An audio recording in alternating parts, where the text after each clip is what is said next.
Hey everyone, my name's Vincent, and I'm playing a little game called Chrono Trigger, and I consider it to be one of the most influential games of all time, and a genre-defining game as well. And it means a lot to me on a very personal level, and I hope with this little retrospective type thing that I'm about to do here, I hope that I'm able to show that with you and that I can show you why it means so much to me. And yeah, that's about it. I hope you enjoy the video. Thanks for watching. Hope I'm not dead.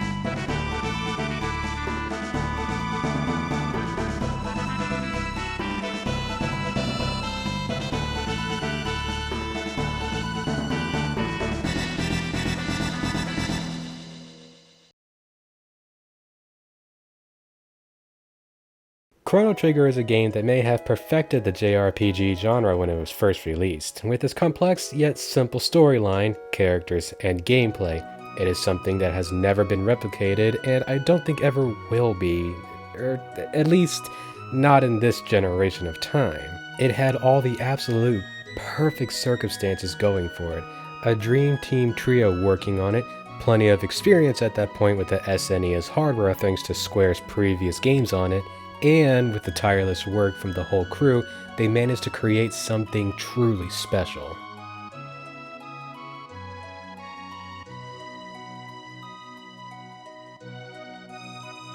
It all started back in 1992 with just 3 people. Hironobu Sakaguchi, creator/producer of the Final Fantasy franchise and, at the time, executive vice president for the then Squaresoft, now known as Square Enix. Akira Toriyama, most well known for the incredibly popular manga/anime franchise Dragon Ball, and finally Yuji Horii, most well known for the Dragon Quest series, or as we used to know it in the US back in the 90s, Dragon Warrior. Which, that series in of itself was incredibly influential to JRPGs as a whole. And these 3 became known as the Dream Team, and that is probably one of the most fitting names to any group of people ever for, well, pretty obvious reasons.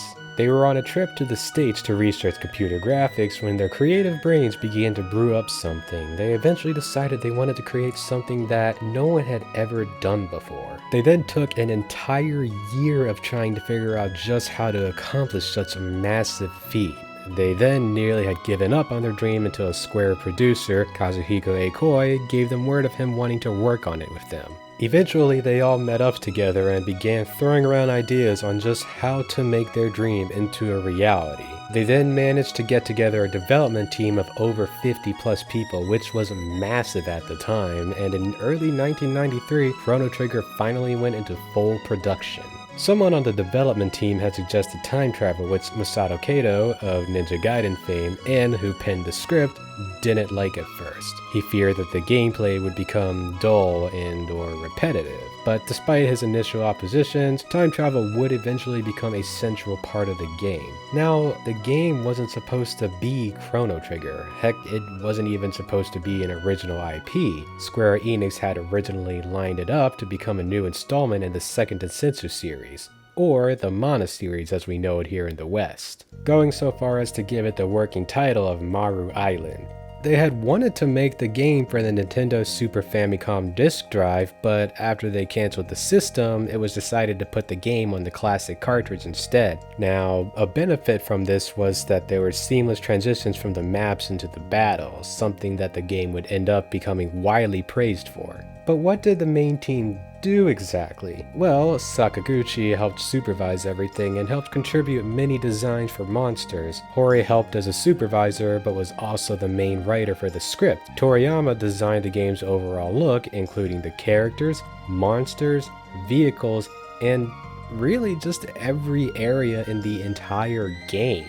Yeah, he didn't have to be in the office every single day like the actual game developers, but you can tell his role in the creation of the game was absolutely insurmountable. The developers would very often go back and look over his notes and sketches and recreate them as best they could with the very limited hardware, and I, and many others, can definitely agree that what they did with these little sprites was truly remarkable. Other notable development members including Tetsuya Takahashi of future Xenoblade Chronicles fame, and Tetsuya Nomura of future Final Fantasy VII and Kingdom Hearts fame. As you can tell, the absolute amount of pure and raw talent that was behind this game was truly incredible. It was so ambitious for the time, and mind you, this was at the point where big juggernauts in the genre like Final Fantasy IV, 5, and 6, Breath of Fire, Secret of Mana, Earthbound had all come out, and many more. This game had so many complex storylines, branching paths, multiple endings, tons of gameplay elements, and memorable characters. No matter what the medium is, whether it be video games,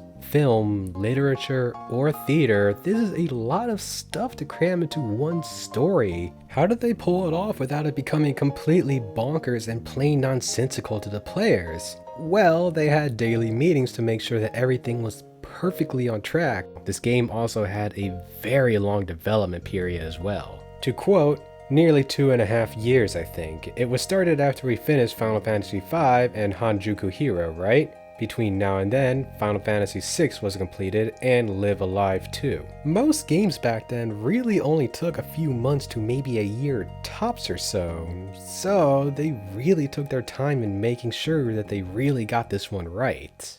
Now, there were the typical magazine ads that you would have back in the day to show off the games, but there were 2 trailers in Japan specifically that really showed off the game, and let's go ahead and take a look at those now.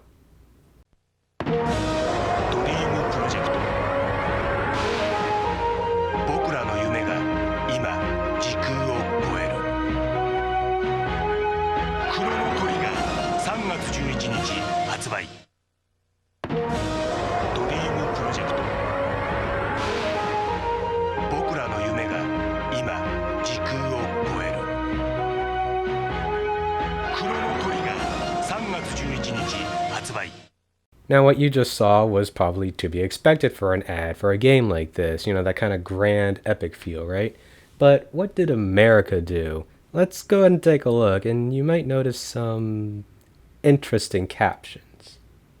ドリームプロジェクト、ドラゴンボールの鳥山明、ドラゴンクエストの堀井雄二、ファイナルファンタジーの坂口裕信。僕らの夢が今時空を超える。クロノトリガー予約キャンペーン実施中。スクエアソフト新発売。What were they thinking? Why anything about this? Why did they do their own voiceover? Why the weird translations? Why did they keep the Japanese text in? I don't get it. But it's so weird. Oh, let's go ahead and move on to the next section. There was an early build for the game that was shown off that gives us an interesting insight to what things were like before they were finalized, including enemies and areas that they were never found, different maps/areas. The overall map's design is a huge difference from what we see in the final game, and how the seagulls sound like they were from hell. Plus, it was the first time, as far as I can tell, that the official artwork from Toriyama himself was being shown off. It's very interesting stuff, and I implore you to go read more about the beta of this game. Nearing the end of development, there were still bugs being found in areas, and they had to quickly iron them out before their deadlines hit. Then, not only that, but they nearly lost the entire game due to the computer oddly changing all the dates from the files from what they were originally meant to be to 1960. Thankfully, due to a timestamp, they were able to save the files and development was able to continue as normal. Jokingly, they stated, "I guess our computer must have known that this was the Chrono Trigger project and decided to do a little time traveling of its own." After all of that, just getting their ideas together, getting the perfect team, scares of bugs, missing files, and questionable at best commercials, the game finally came out on March 11th in Japan and August 11th in the United States.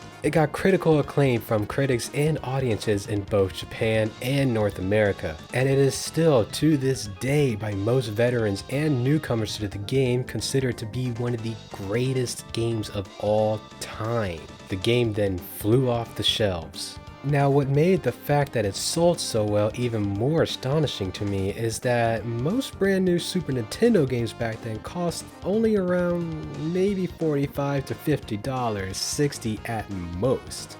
This one cost a whopping $80, and if I want to be honest with you, despite me looking around doing my research, I can't seem to find a solid reason why it would cost so much. Maybe something due to the fact that this was on a 32 megabit ROM cartridge, but honestly, that's all I can really find. If you know the reason, then please comment down below and let me know, because I really want to know. But finally, a simple idea made by 3 legends of the fields had been made into a reality. 2.5 long years had paid off, and what we got out of it was nothing short of pure gaming magic. Now, as you've seen and will continue to see throughout the video, I've been making special notice of the music, and that's because I feel like it deserves a bit of extra attention, to the point that I'm actually going to go ahead and give music its entire mini part of the video, so let's go ahead and get into that.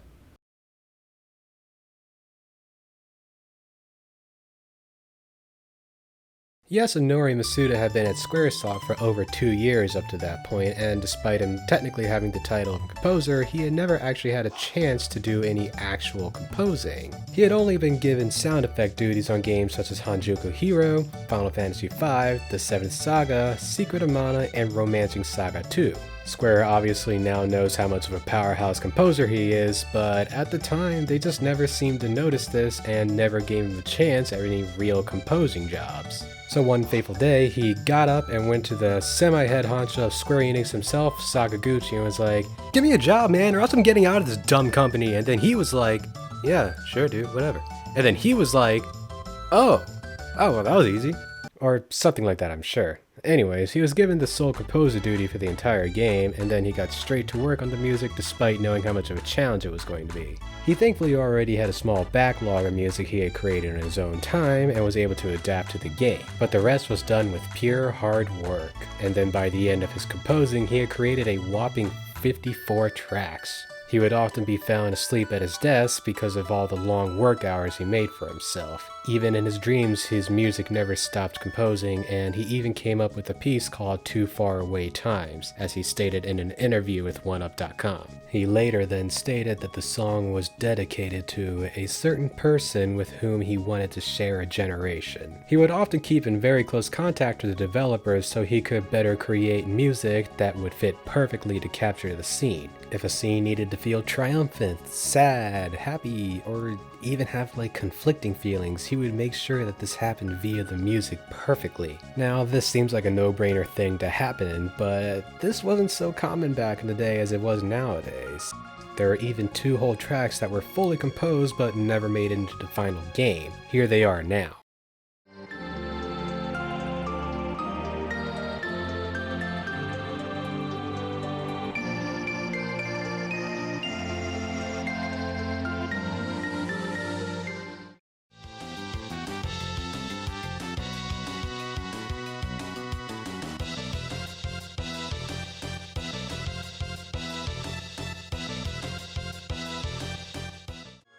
I truly do love Singing Mountain. It is such a beautiful piece of music to me. Both songs were fully restored to the DS version of Chrono Trigger that we will mention later on in the video. He worked himself tirelessly while composing his music, and it was grueling to his health, especially when nearing to the end of his development period that he had left. To say his work ethic is something to be very much admired, but maybe not so much replicated, is a huge understatement. He worked himself so hard that he, like I mentioned, was very oftenly found sleeping at his desk in his office. As his stress got bigger and bigger, he developed stomach ulcers that landed him in the hospital.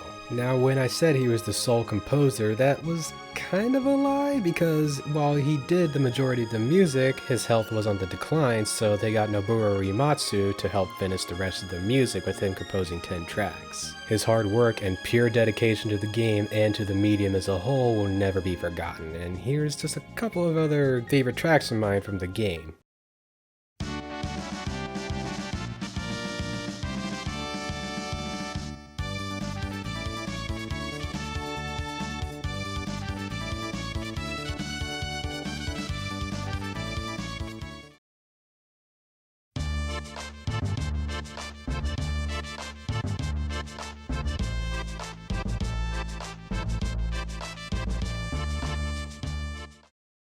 I really did mean for that to just be a mini part of the video, so my bad on that one, guys. But let's go ahead and talk about the game itself. Now, major spoiler warning. Like, no joke, I will be talking everything else about the game, and if you want to avoid them, go here. And now you have 3 seconds to click to it. In 3, 2, 1.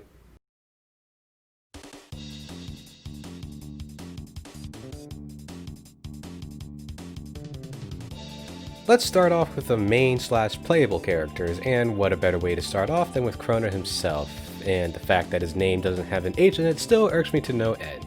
It's interesting because despite him being the protagonist, he's completely silent. Now, you could consider this similar to Link from the Legend of Zelda franchise, but also similarly to Link, and this makes me proud as a mostly left-handed person myself, he's a lefty pride. But back on topic, he's the cool sword wielder that we all wish we could be, so he's a great person to play as for the majority of the game. Then, after only a few minutes into the game, we quite literally bumped into Marle.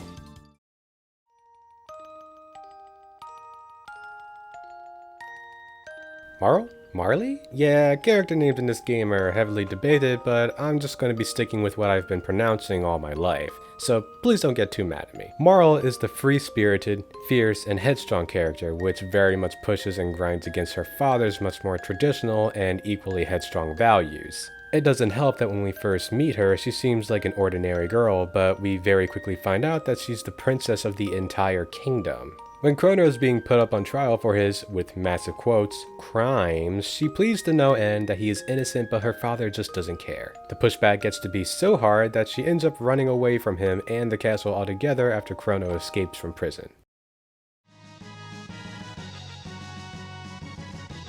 Frog is the skilled swordsman and is one of the coolest characters in my opinion. He also happens to have one of the best themes from the game, which you are hearing right now. He was once known as Glenn, squire to the warrior Cyrus, who he himself served King Guardia the 21st. Glenn really looked up to Cyrus, almost like an older sibling of sorts, but unfortunately they were attacked by Ozzy and Magus. Cyrus is then killed right before Frog's very eyes. Glenn is then turned into a frog and lived with the guilt of not being strong enough to save Cyrus for decades. After finding the Massive Moon, however, he gets the courage to take on Magus once and for all.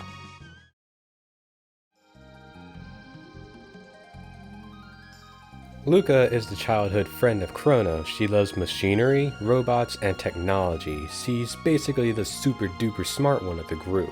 She creates the time machine that helps kick off the entire storyline where Marle gets in and is accidentally sent back to the past thanks to her pendant reacting. Sadly, her interest in machines come from a very dark past. One day, unlike any other, her mom was cleaning around the house when she accidentally turned on the machine and gets her legs trapped into the belt. Luca tries to stop the machine, but unfortunately due to her experience with technology at the time caused her to fail, and then her mom sadly loses the ability to walk.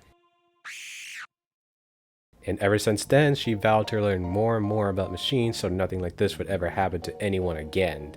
She even repairs Robo when they meet him in the future. And speaking of Robo,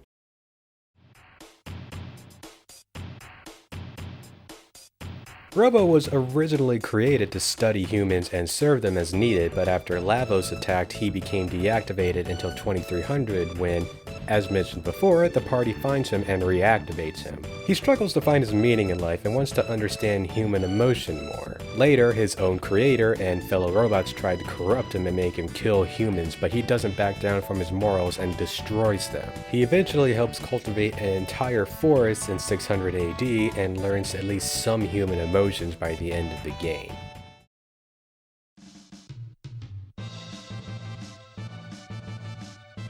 Ayla is from the past, and like way back in the past, living right along with reptiles and dinosaurs. She is the chief of the Ioka people due to her strong strength. When she finds Chrono and the rest of the party, she instantly has high respect for them because of how strong they are to her. After a night of celebration of Chrono and the party, they discover that the gate key has been stolen.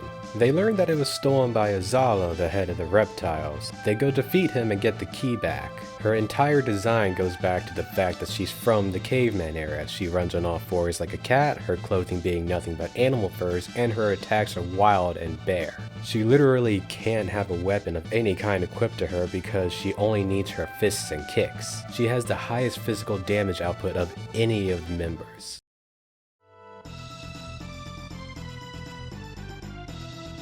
The last playable character, and most surprisingly, is Magus. He's the dark and mysterious wizard whose past is found out as the game progresses. Magus starts off as the main bad guy along with Lavos because we think that he's the one who awoke Lavos in the first place and wants to use his powers for himself. We find out later that this is wrong and he actually wants to kill Lavos. Even when he joins the party, however, he's cold and never really warms up to anyone. He's there purely for himself.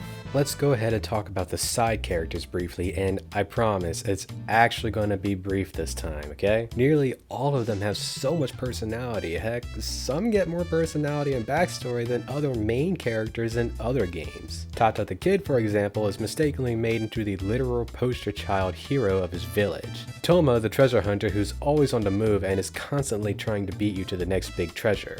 Johnny, the jet bike racer with a huge ego to the point that even when you beat him 3 times in a row, you lose once against him and he'll act like you should never try to ride a bike again. Shut up, Johnny.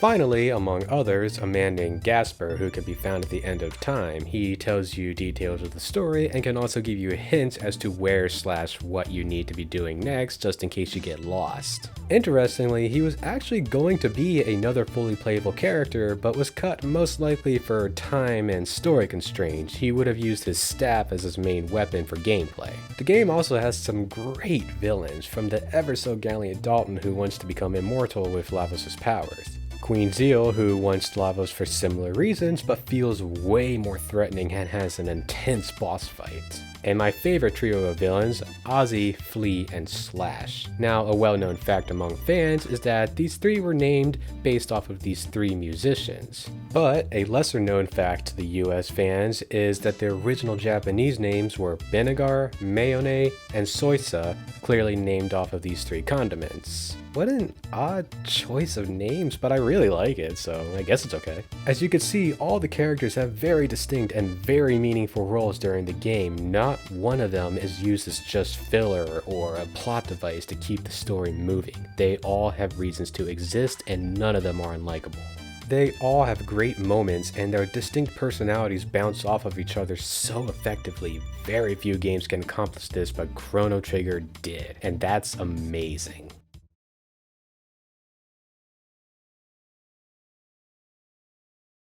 Now, the story of Chrono Trigger is one of the most well-known aspects of the game, but why is it so well-known? Why is it so celebrated by so many people? And in my opinion, I think it's because, no pun intended, but it's timeless. We talked briefly about the story and the many character bios, but let's go ahead and go a bit deeper into it, but not too deep, mind you. The game opens up on a very special day, being the day of the Millennial Fair in the year 1000 AD. It's celebrating 1000 years since the founding of the Kingdom of Guardia. Chrono is woken up by his mother to go to it and meet up with Luca. As we head up to where she is, we bump into Marl and quickly become friends with her. We mess around at the fair a bit, find a kitty, steal some old man's lunch, fun stuff like that. Afterwards, we then head up to Luca. She shows off her time machine, and after Chrono goes for a ride in it, Marl, ever enthusiastic as she can be, hops on. Her pendant begins to react, however, and then disappears. We go after her and eventually find out that we were sent way back to 600 AD. We then save her and return her to the proper time, but are captured and promptly thrown into court for the trial of the kidnapping of the princess. Morrow pleads for us, but is shunned by everyone, and we're thrown into jail for execution in a few days. But we manage to break out and unknowingly head to the future, a world where famine and near human extinction exists. We soon find both Robo and the reason why the future is like this. In the year 1999 AD, the terrifying creature known as Lavos comes from beneath the earth and destroys the world. This day became known as the Day of Lavos.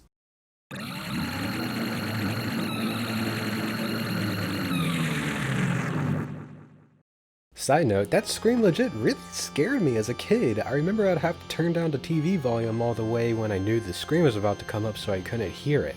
But that's as far as I'll go in terms of really explaining the story, because I want to hit up upon why the story is so great as a whole. And I think that a big reason why it's as great as it is just how it's being shown off, where there is a lot of show, don't tell, which is very important in both film and the video game mediums. Also, how it never strays away from the central core of the story, and that core being stopping Lavos. You don't go to the prehistoric ages because you want to fight big evil dinos, even though that is pretty cool in of itself. You go because you think that's when Lavos first came to Earth. You don't go and try to kill Magus because Frog wants to get revenge on him. You go because you think he's the one that's about to summon Lavos. Revenge is just an extra bonus. And so on and so on. There are no story beats that happen just to pad out the length of the game, and it all goes back to defeating Lavos before it can destroy the world. The prehistoric age, the dark age, the middle age, the present age, the day of Lavos, the future, and finally the end of time. All of these time periods have reasons for existing in one way or another and are being affected by Lavos. There is zero filler. Even side quests, something that a lot of modern JRPGs tend to be very fillery, have real substance and meaning for existing. Every side quest has character growth and development. Luca gets to try and save her mom from losing her ability to walk. Frog finally gets to have peace with himself and overcome his grief with Cyrus, even getting a chance to talk to him one final time before Cyrus goes for good. These two and the rest of the quests have purpose. Again, zero filler. This ties in nicely to the length of the entire game. Now, a lot of RPGs these days can take up to 60 hours plus to beat. Heck, it took me almost 60 hours to beat Dragon Quest XI's on Switch. And RPGs back in the day could take almost 40 hours. So how long did Chrono Trigger take to beat? Just under 20. This game is short. Now you might be thinking, wait, seriously? That's it? That's all you get for an entire $80? But here's the thing. As I mentioned earlier, there are multiple endings, 12 to be exact, with one extra being added into the DS port. Plus, there is no grinding required at all. And we all know grinding is seen as a scary word to newbies in the RPG genre, but you don't gotta worry about it at all with this game.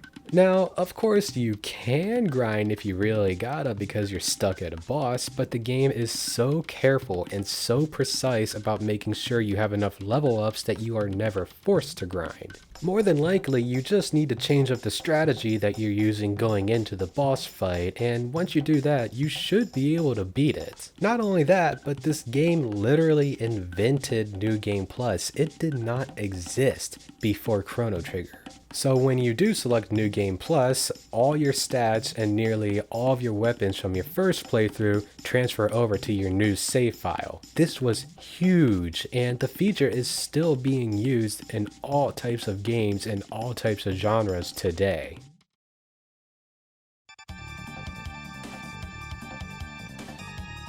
The gameplay is somehow so complex, yet so basic at the same time. It starts you off admittedly pretty easy, with more or less being able to button mash just a little bit. You know, just getting used to RPG combat for the newbies. But it does quickly begin throwing new combat techniques at you.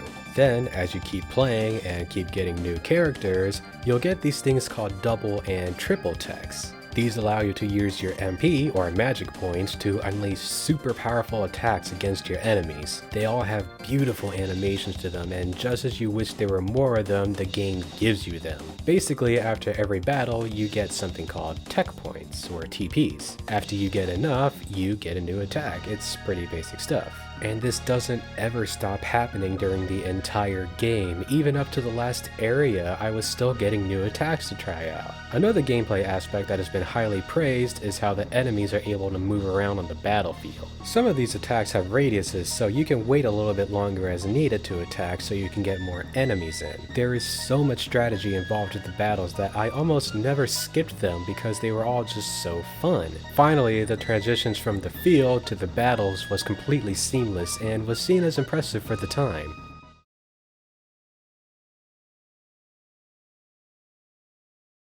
Now, I actually have pretty distinct memories about this game. Specifically, my brother, he would sometimes help me when we were kids with this game because I would sometimes get stuck at spots and I couldn't figure out what exactly to do next or couldn't beat a boss, so he would help me with that.